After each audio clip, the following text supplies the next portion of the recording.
मुल्को कौम की हिफाजत करते हुए पाक फ़ौज की मुसल्लह अफवाज के बहादुर जवानों की जुर्रत व बहादुरी की पूरी दुनिया एतराफ़ करती है। पाक फ़ौज के जवानों ने मुल्को कौम की खातिर अपनी जान के नजराने पेश किए। इन शोधा में वहाड़ी के सपूत कर्नल सुहेल आबिद अब्बासी का नाम भी सुनहरे हरूफ से लिखा जाएगा। मज़ीद जानते हैं इस रिपोर्ट में।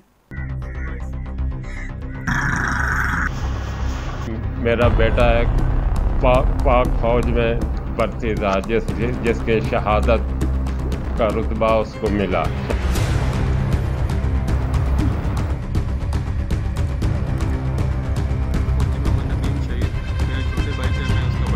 जिला विहाड़ी के अजीम सपूत कर्नल सुहेल आबिद अब्बासी ने 7 मई 2018 को क्वेटा के इलाका कली अलमास में जुर्रत व बहादुरी की दस्तान रकम की। मुल्क व कौम के दुश्मन दहशतगर्दों की बेखुनी करते हुए मर्दानावार दहशतगर्दों का मुकाबला किया और सीने पर गोलियों का बरस्ट खाकर रिश्ती दुनिया तक अपना नाम शहादत की दस्तानों में महफूज कर लिया। उनकी जुर्रतमंदाना शहादत पर उनके बूढ़े वालिदैन, बीवी बच्चों और खानदान ने जिस सब्र और हौसले का मुजाहिरा किया वो भी एक काबिल तकलीद मिसाल है।